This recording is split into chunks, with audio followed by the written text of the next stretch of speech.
Sir ఇప్పుడు recent చూసుకుంటే అనసూయ గురించి ఎక్కువ అంటే ఎప్పుడైతే యాక్టర్ శివాజీ మాట్లాడారో అప్పటి నుండి టాపిక్ ఇంకా అసలు ఎండ్ అవ్వట్లేదు. అది ఇంతవరకు ఒక 2 మంత్స్ దగ్గరికి వచ్చినా కూడా ఎండ్ అవ్వట్లేదు. అండ్ అనసూయ మీద కూడా పోక్సో కేసు వేయొచ్చు అనే మాట ఒకటి విన్నాను నేను. అంటే ఏ విధంగా వేయచ్చు సార్? అంటే వాళ్ళ సన్ ఉన్నాడు కదా, మమ్మీ నువ్వు ఇలాంటి బట్టలు వేసుకోకు, ఇలా వేసుకుంటే నాకు ఇబ్బందిగా ఉందని చెప్పినా కూడా ఇది నా హక్కు అని చెప్పారు. అంటే చిన్నపిల్లలు మెంటల్గా డిస్టర్బ్ అవుతారుగా, అలా పోక్సో కేసు వేయొచ్చు అనేది ఒకటి విన్నాను. సార్ అది ఎంతవరకు కరెక్ట్, నిజంగా వేయొచ్చా అలాంటి కేసు? ఇప్పుడు పోక్సో కేసు వేయాలంటే ముఖ్యంగా పిల్లల విషయంలో తల్లిదండ్రులు వేస్తారు. దీన్ని ఏంటంటే ఎవరైనా సుమోటోగా తీసుకోను, లేదంటే ఎవరైనా పిల్ వేసు పోలీసులే సుమోటోగా తీసుకొని వేయొచ్చు. ఎందుకంటే ఆమె అడ్మిట్ అయింది.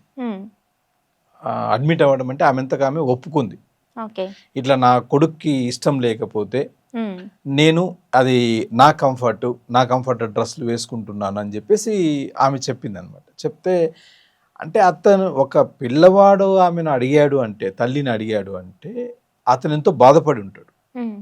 స్టిల్ ఇప్పటికీ బాధపడుతూ కూడా ఉండొచ్చు. అవును, ఎందుకంటే పిల్లలు కదా, బయటికి వెళ్తే మీ మమ్మీ ఇలా ఉంటుంది, మీ మమ్మీ అలా డ్రెస్ చేసుకుంటుంది, ఇలా అంటున్నారు అని చెప్పి వాళ్ళ రిలేటివ్స్ లో గానీ వాళ్ళ ఫ్రెండ్స్ నుండి కానీ కామెంట్స్ రావచ్చు కదా. కామెంట్సే కాదు, కొన్ని భయంకరమైన వర్డ్స్ కూడా వాడు వినాల్సి వస్తుంది ఆ పిల్లవాడు. అంటే ఇప్పుడు ఈ రోజుల్లో చిన్న పిల్లలే టీవీలు చూస్తున్నారు, వాళ్ళ చేతిలో మొబైల్ ఉంటుంది, కామెంట్స్ వాళ్ళు కూడా చదువుతుంటారు. ఎలాంటి రీసెంట్ పిల్లల్ని చూసుకుంటే మనకి ఎంత నాలెడ్జ్ ఉందో వాళ్ళకు కూడా సేమ్ అంతే ఉంటుంది. ఇప్పుడు మొబైల్ మనం ఎంత తెలుసుకోగలుగుతున్నాం వాళ్ళు కూడా అంతే తెలుసుకోగలుగుతారు. మొబైల్ అంటే వాళ్ళ దగ్గర ఇచ్చామంటే వాళ్ళు మనకన్నా ఎక్కువ ఫీచర్స్ వాడతారు, మనకు తెలియని ఫీచర్స్ వాళ్ళు వాడతారు. అలాంటిది కింద కామెంట్స్ చదివింటారు, ఆ కామెంట్స్ లో వల్గర్ కామెంట్స్ చదివింటారు. ఆ వల్గర్ కామెంట్స్ ని ఈ అబ్బాయి దగ్గర రిపీట్ చేయడం కానీ మానసికంగా అంటే మెంటల్ అబ్యూజ్ అవుతుంది. ఆ మెంటల్ అబ్యూజ్ అనేటటువంటిది వేరే పిల్లలు ఇతనికి ఆ విధంగా ఇన్సర్ట్ చేస్తూ పోతే ఆ అబ్బాయి పెరుగుతున్నటువంటి కెరీర్ మీద కాన్సన్ట్రేట్ చేయలేక పిల్లల కెరీర్ గురించి తల్లిదండ్రులు ఎక్కువగా ఆలోచిస్తారు. ఇది మధ్యతరగతిలో ఎక్కువగా ఉంటుంది. కానీ సెలబ్రిటీలు, హై పొజిషన్లో ఉన్నటువంటి వాళ్ళు, హై ప్రొఫైల్ ఉన్నటువంటి వాళ్ళ విషయానికి వస్తే పిల్లల క్షేమాన్ని వాళ్ళు వేరే వాళ్ళకు వదిలేస్తున్నారు. అంటే ఏ పని మనుషులకు వాళ్ళకు వదిలేస్తున్నారు. ఇప్పుడు ఇంట్లో బీరువాలో గోల్డ్ పెడితే మనం లాక్ తీసుకొని వెళ్తాం, చాలా జాగ్రత్తగా వెళ్తాం. ఆ కీని పని మనిషికి కూడా ఇవ్వరు.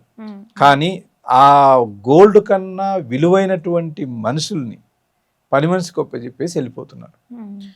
దాంతో కొంత డిస్టర్బెన్స్ అనేటటువంటి జరుగుతుంది, మైండ్ డిస్టర్బ్ అనేది జరుగుతూ ఉంటుంది. అలాగే ఈ పిల్లవాళ్ళు అంటే హై స్టేటస్లో ఉన్నటువంటి వాళ్ళు, సోషల్ స్టేటస్ ఎక్కువగా ఉన్నటువంటి వాళ్ళు, వీళ్ళ కెరీర్ మీద దెబ్బ అయ్యే అవకాశాలు ఉంటాయి. వాళ్ళ చుట్టూ ఉన్నటువంటి ఫ్రెండ్స్, వాళ్ళు మాట్లాడినటువంటి మాటలు, ఈ అబ్బాయి కెరీరులో ఒక గోల్ ఉందనుకోండి, ఆ గోల్ను పదే డిస్టర్బ్ చేసేటటువంటి అవకాశాలు ఉన్నాయి. సో దీన్ని మనం తీసుకొని ఈ అబ్బాయిని హరాస్ చేసింది అంటే మెంటల్ హరాస్మెంట్, మెంటల్ అబ్యూజ్ జరిగింది అని చెప్పేసి వేయొచ్చు. అది అప్లై అవుతుంది, ఎందుకంటే ఆమె తనంత తానే అడ్మిట్ అయింది కాబట్టి. రెండో విషయము, మనం శివాజీ దగ్గర నుంచి మొత్తం ఫోకస్ అంతా అనసూయ వైపు డైవర్ట్ అయింది.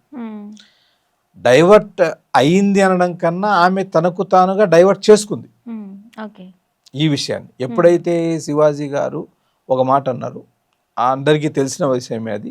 కానీ కొంతమంది మేధావులు ఏం చెప్తున్నారంటే, కొంతమంది లేడీస్ కూడా దాదాపుగా 80 to 90% లేడీస్ శివాజీని యాక్సెప్ట్ చేస్తున్నారు. శివాజీ చెప్పినటువంటి మాటలను ఒప్పుకుంటున్నారు, ఒక 2 పదాలు తప్ప. మీరంతా యాక్సెప్ట్ చేసి వాళ్ళు ఓకే అంటున్నారు. అయితే చాలా మంది మేధావులు, అంటే స్త్రీలలో ఉన్నటువంటి మేధావులు కానీ జెంట్స్లో ఉన్నటువంటి మేధావులు కానీ ఏం చెప్తున్నారంటే, ఆయన ఒక్క హీరోయిన్నే అడ్రస్ చేయకుండా ఆడియన్స్ ఎవరైతే ఉన్నారో వాళ్ళను కూడా అడ్రస్ చేసి, అంటే ఒక హీరోయిన్ వస్తూ ఉంది అంటే ఆమె మీకు ఎంటర్టైన్మెంట్ ఇచ్చేటటువంటి వ్యక్తి, ఒక ఎంటర్టైన్మెంట్ మీరు కొనుక్కుంటున్నారు, కాస్ట్లీ వ్యక్తిగా ఆమెను చూస్తున్నారు. అలాంటి వ్యక్తిని కాపాడాల్సిన బాధ్యత మీ మీద ఉంది కాబట్టి మీరు వాళ్ళను అబ్యూజ్ చేయకూడదు. అంటే వాళ్ళు మీ జనాల్లోకి వచ్చినంత మాత్రాన వాళ్ళను ప్రైవేట్ పార్ట్స్ టచ్ చేయాలనో లేదంటే ఇంకోటనో మీరు చేయకూడదు.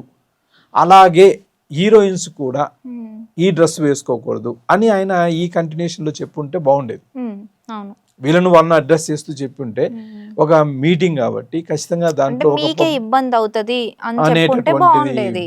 బాగుండేది. ఎందుకంటే సపోజ్ ఏదైనా ఒక కేసు పడిందంటే వాళ్ళ కెరీర్ నాశనం అవుతుంది. ఒక యూత్ పొరపాటున ఏదైనా అబ్యూజ్ చేశారు, సెక్సువల్ అబ్యూజ్ చేశారు అనేటటువంటిది వింటే, అది చూస్తే, అంటే ఆ కెమెరాలో పట్టుకుంటే డెఫినెట్లీ వాళ్ళ లైఫ్ మీద ఎఫెక్ట్ అవుతుంది. అవును, రీసెంట్ గా చూసుకుంటే కూడా ఇలాంటి ఒక అమ్మాయి వీడియో తీసి పెడితే తను అది సూసైడ్ చేసుకొని చనిపోయారు.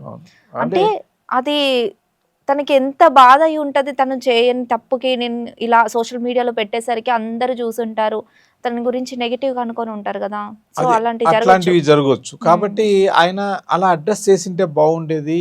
ఇంకా ఆయన పై స్టేజ్కి వెళ్ళిండే వాళ్ళు, అంటే హృదయాల్లో, ప్రేక్షకుల హృదయాల్లో శివాజీ ఒక మంచి స్టేజ్కి వెళ్ళిండే వాళ్ళు అనేది కొంతమంది ఉద్దేశం. అయితే శివాజీ ఆ మాట అన్న తర్వాత ఈమె తనంతటకు తానుగా, అనసూయ తనంతట తానుగా ముందుకొచ్చి ఆమె పబ్లిక్ మీటింగ్ పెట్టి ఈ జర్నలిస్టులను పిలిచి ఆమెంతకు ఆమె ఇంటర్ఫీర్ అయింది. ఈ కేసులో ఆమెను ఎవరు తోయలేదు, కానీ ఆమెంతకు ఆమె వచ్చింది. ఆ తర్వాత ఎక్స్పోజింగ్ వీడియోస్ ఎక్కువగా పెట్టడము, ఎక్స్పోజింగ్ ఇవి ఎక్కువగా పెట్టడం జరిగింది. అంటే అంతకుముందు పెట్టినవి కూడా మళ్ళీ పెట్టడం జరిగింది.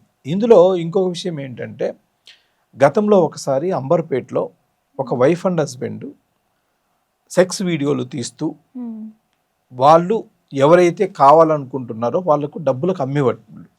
గతంలో ఇది ఒక కేసు పోలీసులకు దొరికింది, వాళ్ళని అరెస్ట్ చేశారు. వాళ్ళు సెక్స్ వీడియోస్ పంపించేటటువంటి వాళ్ళు, వల్గర్ వీడియోస్ పంపించేవాళ్ళు. దాన్ని యూత్ చూసేవాళ్ళు, యూత్ దాన్ని కొనుక్కునేవాళ్ళు. అంటే ఒక్కొక్క వీడియోకి ఇంత కాస్ట్ అని చెప్పేసి వాళ్ళు ఆ విధంగా డబ్బు సంపాదించేవాళ్ళు. టెర్రస్ మీద పైన ఏదో కెమెరా అరేంజ్ చేసుకొని వాళ్ళు అలా చేసుకునేవాళ్ళు.